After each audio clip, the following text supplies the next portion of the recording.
En aquel tiempo Jesús llegó a casa con sus discípulos y de nuevo se juntó tanta gente que no los dejaban ni comer.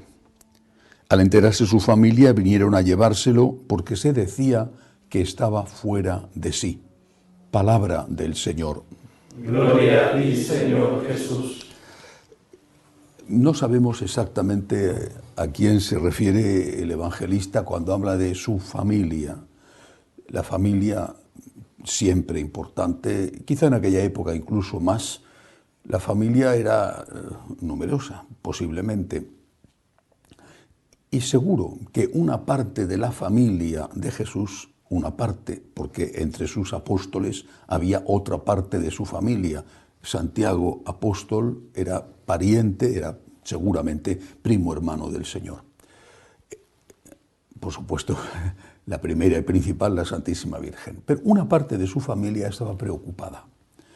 Quizá estaban preocupados todos por lo que le pudiera pasar a Jesús, por si le podían atacar.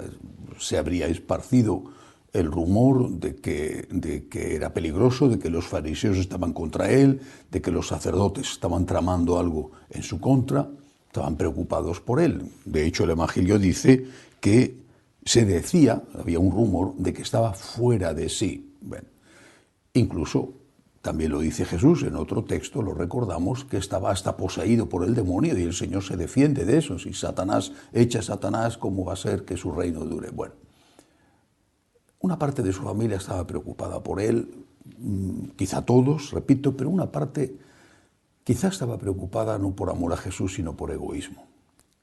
Porque era frecuente, así eran las cosas entonces, que cuando había que acabar con alguien de la familia, mataban al resto de la familia también, no solamente a sus descendientes directos, sino al resto, para evitar la venganza. Acababan con todos y así no había miedo a la venganza. O sea que es posible que una parte de la familia tuviera miedo a que si iban contra Jesús fueran también contra ellos por ser familiares suyos. No lo sabemos, no se dicen más cosas en el Evangelio, pero esta posibilidad cabe. Esto nos lleva a pensar en cuál es nuestra situación en la familia, nuestra situación como creyentes en la familia. Hay muchas familias donde, además, por supuesto, de existir las diferencias que existen entre los seres humanos, sin embargo, hay una unidad en torno a la fe.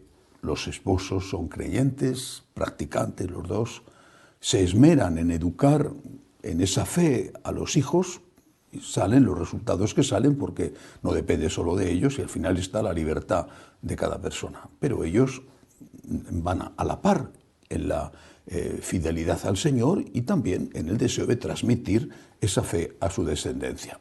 Estas familias, gracias a Dios, existen y no son tan pocas como algunos pudieran pensar.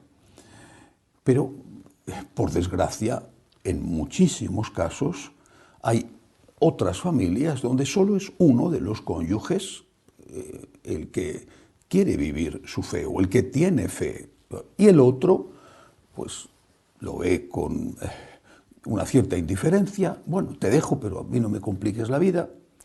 O ve la fe de su cónyuge con hostilidad, incluso habría que decir con celos. Hostilidad porque lo considera una pérdida de tiempo, lo considera una limitación fruto de una mentalidad pasada de moda, o con celos porque cree que el tiempo que dedica a Dios, y a veces incluso la cercanía que pueda tener, por ejemplo, la mujer con los sacerdotes, es peligroso para él. O sea, le está robando a él o a ella, le está robando algo con ese amor que dedica al Señor y esa dedicación a la Iglesia.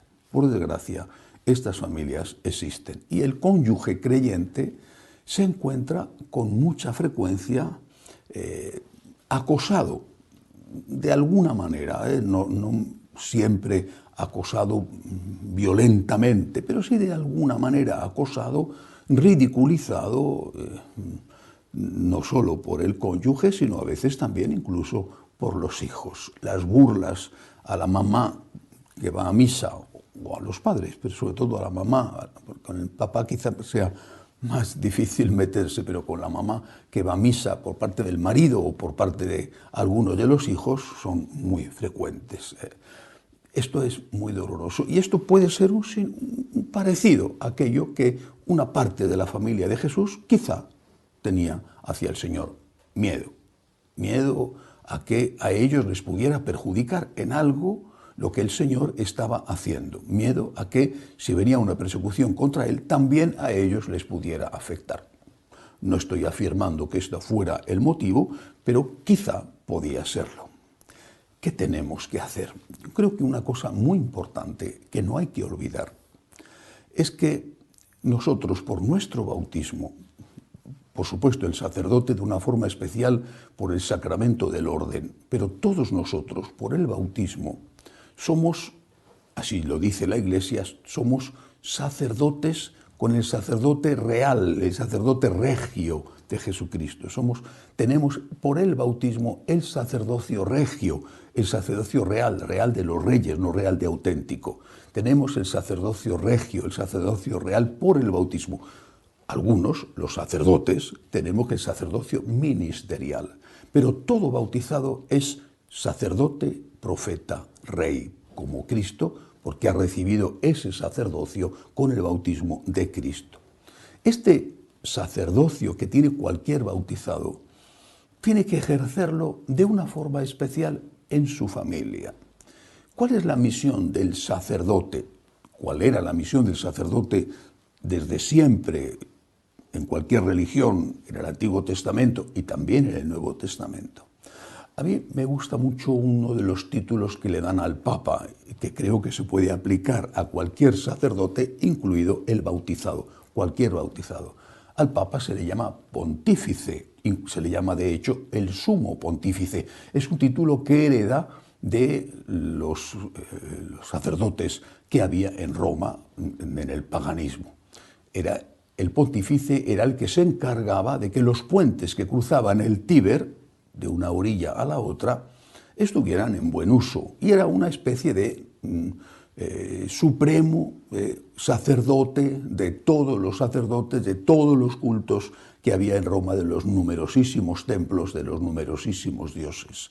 Cuidaba los templos, se encargaba de alguna manera y se encargaba de los puentes.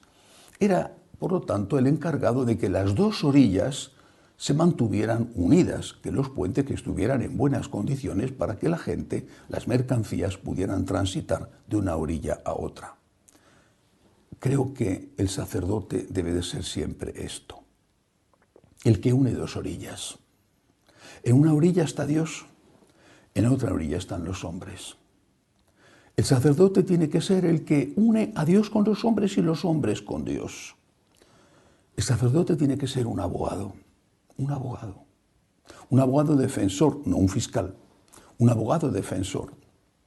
El sacerdote es el que se acerca ante Dios a defender, a abogar por sus hermanos. Y es el que se acerca a la orilla de los hombres a abogar, a defender a Dios. El sacerdote es el que presenta las súplicas ante Dios. El sacerdote es el que defiende ante los hombres los derechos de Dios. Y esto, que lo tenemos que hacer continuamente y que nosotros los sacerdotes presbíteros, los que hemos recibido el ministerio, el sacramento, nosotros lo hacemos o debemos hacerlo cada día, interceder por todos aquellos que nos piden oraciones. Esto hay que hacerlo por la familia. Por eso creo que el católico, el bautizado, que se encuentra solo en su familia y, por supuesto, aquel que se encuentra acompañado en su fe dentro de su familia, tiene que ser consciente de que es un sacerdote que presenta a Dios las súplicas que los suyos necesitan, incluso aunque ellos, su familia, no lo haga. Tiene que ser el que está intercediendo continuamente ante el Señor por esos, por todos ellos, también por los que están alejados de Dios o son sus enemigos, sus críticos, incluso expresan esa crítica y esa enemistad hacia ese miembro de la familia que tiene fe y que intenta practicarla. pero también tiene que hacer ese trabajo de abogado delante de sus hijos, delante de su marido, delante de su esposa, delante de su familia. El abogado de Dios. Delante de Dios eres el abogado de los tuyos, aunque no se lo merezcan. Intentas presentar lo positivo, intentas practicar la caridad, como enseña San Pablo, que todo lo excusa, que todo lo cree, que todo lo tolera, que todo lo espera. Señor, ten misericordia de ellos. Ten en cuenta que mira sus circunstancias, mira lo que han pasado, mira la influencia que tuvieron de aquella compañía. Señor, ten misericordia de ellos. Pero delante de los hombres, delante de su familia, no puede ocultar su fe. No puede dar la espalda a Dios. Tiene que ser también defensor de Dios delante de los suyos. Una defensa que tiene que hacerse siempre de una forma testimonial, sin avergonzarse de esa fe que se practica, y que a veces tendrá que hacerse también de forma verbal, de forma explícita, pidiendo por lo menos respeto a las propias convicciones. Estamos llamados a ser pontífices por nuestro bautismo, a defender a Dios delante de los hombres y a defender, a abogar, a pedir ante Dios por esos hombres, incluso aunque sean sus enemigos y no se lo merezcan. Que así sea.